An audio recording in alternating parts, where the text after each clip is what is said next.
Very much. New developments tonight regarding the threat to Texas state lawmakers hours before this weekend's No Kings protest at the state capitol. And KXAN investigator Kelly Wiley reports the Texas Department of Public Safety provided a timeline leading up to the Capitol evacuation.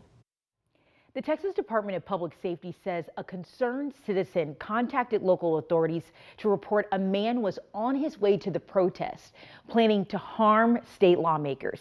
DPS determined the threat was credible, then closed down the Capitol and grounds out of precaution. DPS troopers stopped the suspect's vehicle for speeding in Fayette County. During a traffic stop, the suspect told troopers he had a handgun with him, which they seized. They then arrested him on a misdemeanor traffic charge and took him into custody for further questioning about this threat.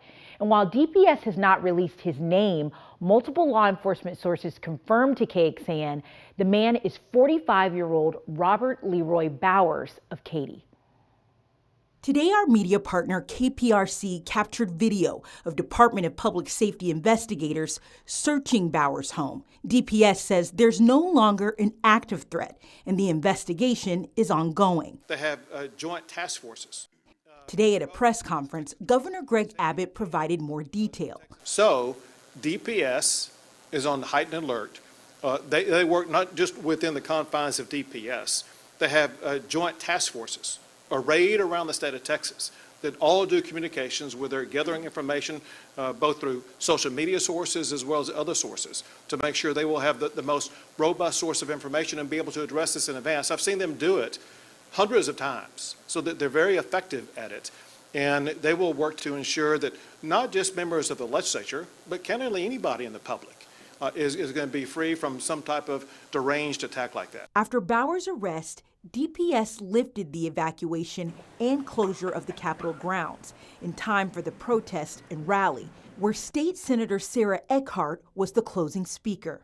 Listen, if 10,000 people can show up when they're afraid, I can show up when I'm afraid, because we're all afraid for our nation.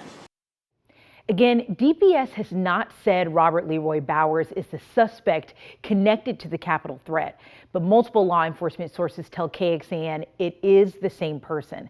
At this time, DPS says no charges related to the threat have been filed, but the investigation is ongoing. We've also learned in a letter to Governor Abbott and the director of DPS, the House Democratic Caucus is demanding answers about steps to protect legislators and resources to monitor political extremism. This comes after 2 Minnesota state lawmakers were gunned down at their homes the same day this threat happened. One of those lawmakers and her husband died as a result, something Abbott referenced in his remarks today, saying we need to make sure that nothing like that ever happens in the state of Texas. In Austin, Kelly Wiley, KXAN Investigates.